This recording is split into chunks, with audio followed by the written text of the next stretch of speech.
Okay, so let's get started with our topic today. So many of us, the school year's ending, it was a whirlwind of a year. And so when you think about those 8 weeks of no alarm clock, it just sounds heavenly, doesn't it?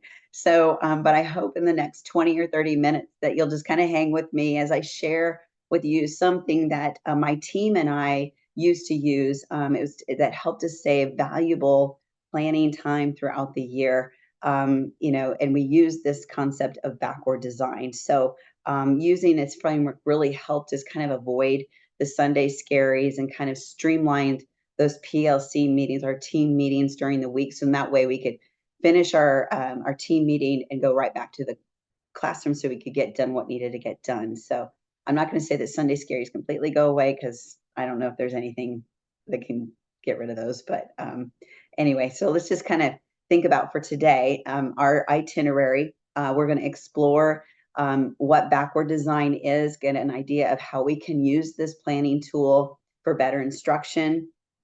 And then we'll talk about how to customize assignments that help support that design using STAAR Master Interactive. And then we'll have just a Q&A session. And I actually have a little quiz for you all at the end. So I'll keep you paying attention to what's going on here. Okay, so backward design. Backward design is nothing new. In fact, it was first introduced by Jay Mateague and Grant Wiggins in their book in 1998. So it just came out a year after I started teaching. And it's a simple to use framework. You can use it for planning lessons, weekly modules, units. That's what we used to use it for. And then, I've seen people use it for planning like an entire year. It's actually quite interesting. But backwards design is a lot like planning a vacation. And so, and that's why I wanted to know what you guys were doing. So when you think about your vacation, you usually have this destination that you're dreaming. You want to be on the beach? Do you want to explore ancient ruins? Do you want to hike through the mountains and the lush forests? That's the vision. And so the next step, usually when we're going on a vacation, is we start planning this dream vacation. And we usually start from the backwards side and then kind of go. The end in mind, then we go backwards. So you kind of consider the time that you have, the activities that you want to do, the sites that you want to see, the experiences that you want to have. And so you have these goals and these activities in mind, and then you have to start planning those logistics, booking your flights, making sure that you make those reservations for a show or a restaurant or that sunset cruise at the end of the day. So you also want to consider during this time, though, too, is some potential challenges or obstacles. So if it's going to be hot, you want to make sure you bring that sunscreen. Maybe there's going to be some language barriers or some culture differences that you need to be aware of. And then once you go on your vacation, you're a little bit more confident. I know some of us just like to, let's just throw stuff in a suitcase and go. And that's fun too. But usually for those memorable, successful vacations where there's not the stress, because you've already created the vision and those goals in mind. And this framework for backward design allows the same for an enriching learning experience for our kiddos as well. So if you were to kind of do some study about backward design and its benefits for students, I found when I did this, students whose teachers utilize this backward design tend to have higher outcomes. And the reason for that is because the lessons, those assignments, the formative assessments, and your summative assessments are so well aligned with each other that the students can make connections so much more clearly and efficiently. So you're lessening that frustration level and you're increasing that confidence. They know when they walk in, they have an idea of what we're doing and the direction that we're going. And so as a result, your students are more engaged because of that confidence. Everything makes sense and it's coming together. Now, for us as teachers, the big benefit that I've experienced was saving valuable time throughout the year. And I'm not going to lie, yes, there is a lot of work at the front end of things, but knowing the direction of your instruction, it takes a load off the mind as you go throughout the year. It streamlines your decision making and it lessens your distractions, especially if you're like me and you like to hang out on teacher pay teacher sites and go to Pinterest, or if you have that favorite blog and you're like, oh, I want to try that. So in this case, your lessons become so much more effective because you don't have to make too many decisions about how this one activity might be better than another. In fact, it lessens that distraction. It frees your brain up a little bit more because you know exactly what you're looking for. Your day-to-day instruction um, is so much more focused on the understanding of those concepts instead of rather than just doing and keeping our kids busy.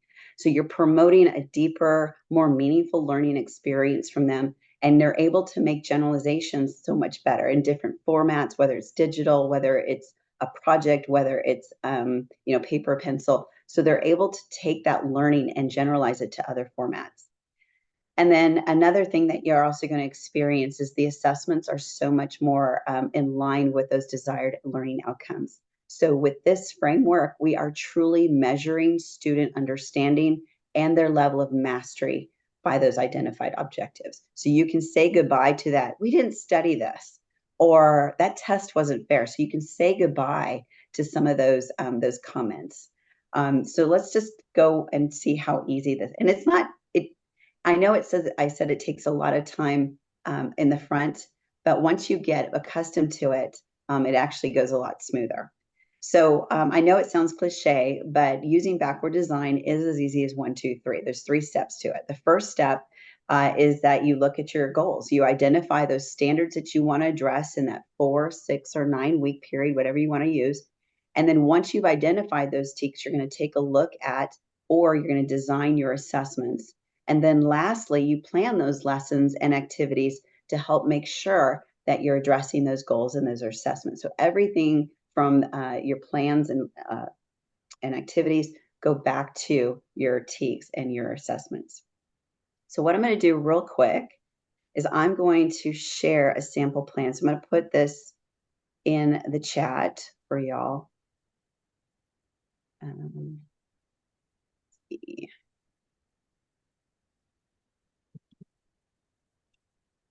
And Bob, for some reason, it says hosts and panelists. So I just want to make sure that maybe you can put it in for everybody else. But this plan, this is a sample plan that I created for RLA. And it's just to kind of help you get a big picture as we delve into each of these steps. It's an RLA plan because I was an English teacher for the last 20 years. But you'll notice here that I've started with a unit title, and I've got the time frame and the big ideas and the essential questions here off to the left. I would often use the big ideas and the essential questions as anchor charts in my classroom, and I would put them at the back of my wall because then that would remind me, okay, that's the direction that we're going, and I can keep using that those academic vocabulary terms. I can use the questions, and I'm constantly, reinforcing those ideas each and every day that we go through this unit. And then, so you can also see down here at the bottom, those are the TEKs that my team and I have decided to address. Now, when you, in the first step, when you do begin with this end in mind, when we identify those TEKs as a team, we also want to ensure that our instruction is being efficient throughout the year. And so it's beneficial to make sure that you are aware of your eligible TEKs. Those are the ones that TEA is going to be testing your students on. And you want to make those a priority. So I'm going to show you real quick where to find that in STAAR Master Interactive, because we do have that list of TEKs and they're so easy to find. So here's an example of my dashboard. And over here to the left is the library. And this is where I can find my content, but I can also find my teacher guides that have those master lists. So I'm going to go filter it by teacher guide, grade 5, and we'll go to RLA. There we go. Oops. There we go. So we can see here I have my companion workbook text teacher guides, my practice tests, and my student practice books. And so once I click on that, over to the right of my teacher guide on the right-hand side is a table of contents. Now, if yours isn't open when you first open it, there's a panel here. So there's a little arrow, it says show panel, and this is where you're going to find your table of contents. And then down here is the master skills list. And this is where for math is, and well, actually for all of the subjects, they're categorized by the reporting category. So if I take a look at category 1 for reading, and I click there, these are all the eligible TEKS that I and my students are going to be responsible for, accountable for their test. So these are the TEKS that you want to make a priority, and you want to make sure that you're hitting those for each unit. All right, so let's go back to our dashboard.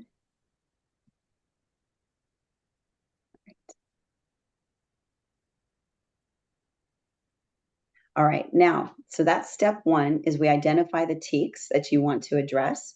The step 2 is your assessment. So now you need to design your assessment, and you and your team need to kind of think about, how will you measure the goals and outcomes that you set with your team? What evidence do you need to evaluate your learners' progress? And then how are you going to know that your students have met proficiency and mastery level? What score do they need to make in order to say, yes, you're proficient or you're at mastery? Now, some of you already know because your district or your campus has created common assessments, benchmark assessments, in which everybody has to participate. And those can be great for summative assessments, but they're not the only summative assessment types. You might want to consider projects, presentations. I love to use Socratic seminars for my upper grade kiddos. Those were really great ways to kind of just delve deep into how well the kids understand the information. But I also want to share with you in the evidence and assessment section, you'll notice that I split it up into 2 parts. I have the performance, that's the summative, that's going to help tell me where we're at, proficiency or mastery level.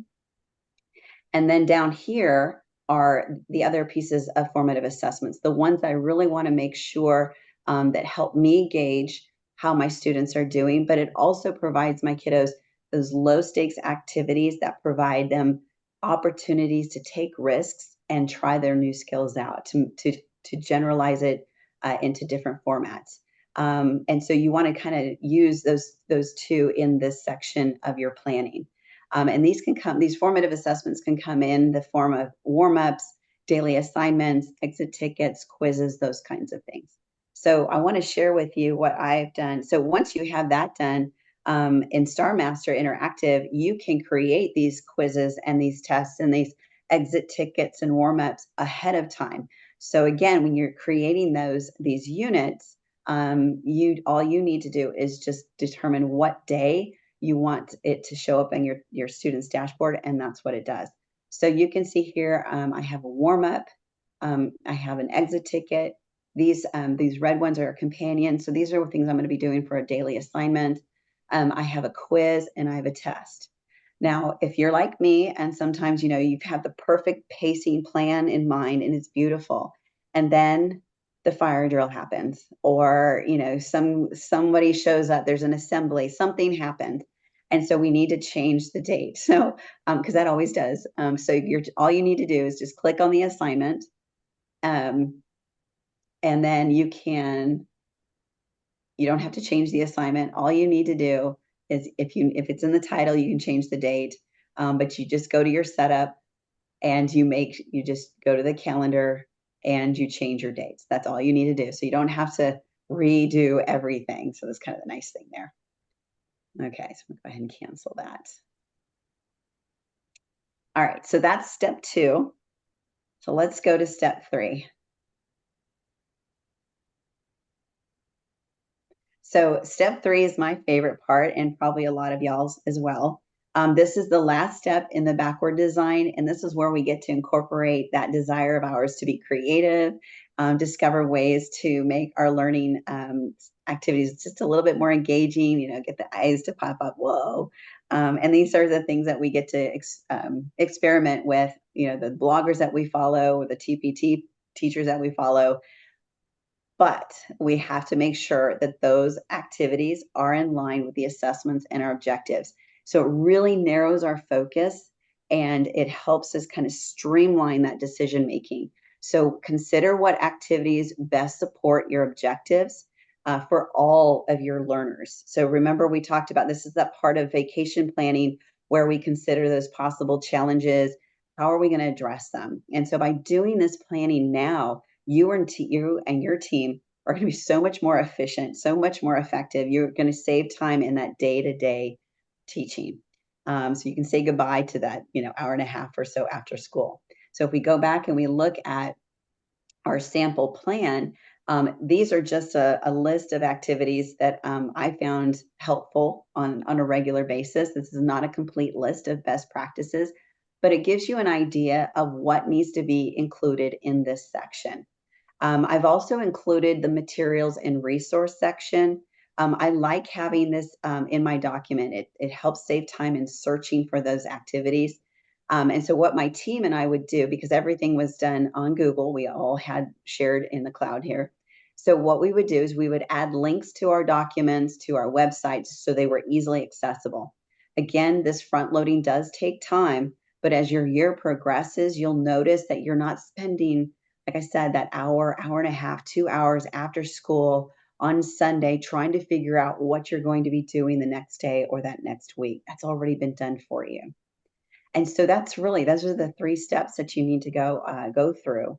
So let's kind of go back to that travel analogy that I was talking about. So imagine again, you're planning your vacation to this destination that you've always wanted to go to, and so you're visualizing that, and you just kind of think about, do I want to be on a beach? Do I want to be on a cruise boat? Those kinds of things.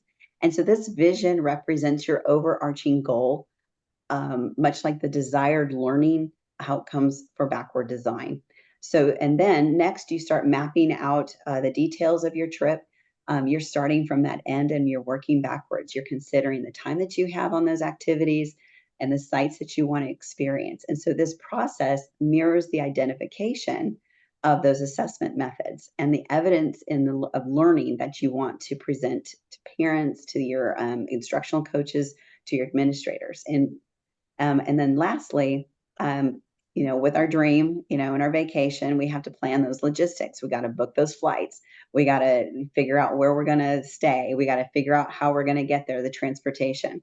So again, and you're also, considering those obstacles, to make sure that, you have a smooth trip. So this step is in line with the selection of strategies and resources and considerations of your student characteristics in backward design. But in both cases, starting with that end in mind and working backwards really ensures a successful outcome, whether you're, looking at an enriching learning experience for kids or a memorable vacation for you, your family, and your friends.